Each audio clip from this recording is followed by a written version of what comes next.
Chapter 216, Temporary Return. It stunk. The assault of the worst stench of my life made me reflexively lower the sensitivity of my nose. A nose as good as a dog's turned into one as good as a human's. Still, the unpleasantness had taken hold, and it didn't quite go away. The wind caressed my skin, another hardly pleasant sensation. Frankly, it was cold. All kinds of sounds reached my ears, the people walking past me talking, the cars driving by, music leaking from the apartment buildings. I was in front of the station in a town that set the delicate line between rural and metropolitan. I had returned to Japan. Among the duties I had given my clones, the most important had been finding a way to teleport to Earth. There were a number of reasons. Games, manga, sweets, instant noodles. There's no good reason come to mind? Oh, whatever. First, I entered a convenience store. By the way, I wasn't wearing my usual robe. It screamed fantasy way too clearly. Instead, I changed into clothes that wouldn't feel out of place in Japan. It seemed to be winter, so I was wearing an appropriate white coat as well as a skirt and boots. I was completely white, so with my white clothes I did stand out. Changing their color wasn't impossible, but it's a pain. I'd go back soon anyway, so as long as they don't call the police on me, standing out is a bit no problem. Standing out is a bit is no problem. Having my eyes closed all the time might be a little dangerous, though. Inside the convenience store, I grabbed the next best magazine. Then I checked the issue. Seeing the date, although not entirely unexpected, gave me a little surprise. Although more than 5 Earth years had passed in the other world, here only half a year had gone by. Apparently the flow of time is different. Was this the special theory of relativity? Nah, I only wanted to say that once. I don't know the special theory of relativity, so I wouldn't know anyway. Well, being hung up over physics in a world with magic and energy and stuff is weird anyway. But still, half a year, figures things still look like I remember them. After 5 years, the buildings and so may very well look different, so I thought that it was strange when it wasn't the case. So when I thought, no way, and checked, I turned out to be right. Since I was already there, I caught up reading the weekly magazine inside the store and left without buying anything. Buy something? I'm broke. Got a problem? Besides, the clerk gave me those dubious looks when I kept reading manga eyes closed. I hardly... right. It's still funny. I hurriedly make my exit. Yep, my X-ray vision works properly on Earth, too. In the first place, if magic didn't work here, I wouldn't have been able to teleport here. My safe arrival proved that wrong. In literature, Earth often doesn't develop magic for reasons like having no magic energy, but that doesn't seem to be the case. No idea why it didn't develop, though. Somebody might be pulling strings behind the scenes, but what do I know? Still, I wanted to head to the likely candidate for that string pulling. It goes without saying that candidate is D.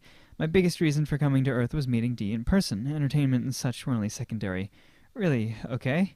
I knew about D, but that was it. We never met, but my pride didn't allow me becoming the kin of someone I'd never met. I originally really didn't want to become someone's underling. Even if I was to make a concession and unwillingly give in there, I at least wanted it to be for someone I can accept. That's why I had to judge D with my own eyes. Was that person worthy for me to work for? Unfortunately, I probably wouldn't be able to win with power. D was the creator behind a super complex, large-scale magic like the system. If nothing else, knowing a fraction of that, I caught a glimpse of its artistic perfection. That alone told of our difference in power. Even after becoming a god, being the lowest-class god who can't even properly utilize her power, I had no chance of winning.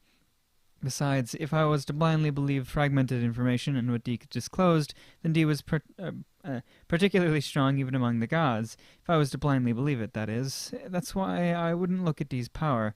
I'd see whether D gave me the right feeling or not. Nothing more, nothing less. If by chance it wasn't right, then I'll think about it when the time comes. I could pretend to submit for a while and run away, or build up power and overthrow D, depending on how I feel, just like I'd always done so far. I walked towards my destination. There was none of the earthy smell I was used to, only various stenches. The concrete roads stretched on endlessly. The town felt somewhat cramped.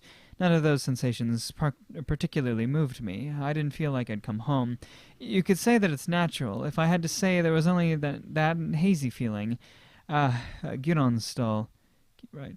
I want to eat, but no money. I wonder if D will give me an allowance. If so, then I have no problem making D my master. Yep.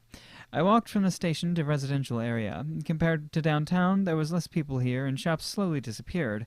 I walked on. There was a single house, hiding in the shadows between the others. A single house, around 10 years old, without any particular features. I opened the gate and walked toward the entrance. I thrust my finger between the roots of the potted plant standing next to the door. There was the key there. With this key, I opened the front door. The inside was ruled by silence. Right after coming inside, there were the stairs up. Without hesitation, I climbed them. Arriving on the second floor, I opened the door right next to me. I could hear the faint sounds of a computer inside. The screen shows a game. A bald old man magnificently dodging his enemy's attacks. Every time he does, the controller rattles. Welcome, or maybe I should say welcome back, the girl holding the controller said without turning around.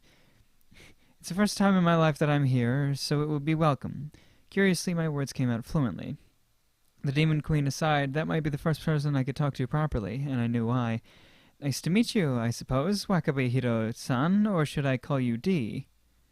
The girl turned around. My face is as I remember it. A girl looking exactly like me. The difference was that she let her hair down and her slightly different expression. Nice to meet you, my substitute, said my expressionless original. What the fuck? What the fuck?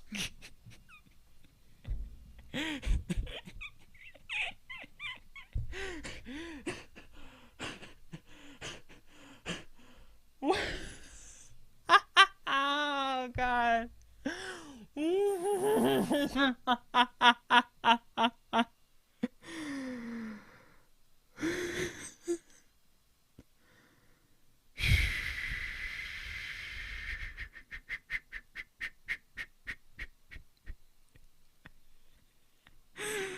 I love everyone has just been waiting for this. Everyone has just been waiting for this moment. Unless it gets bigger. How could it ever get bigger than this? Oh. Round of applause. Tiger. Clap your paws. She doesn't care. She's a cat. Woo!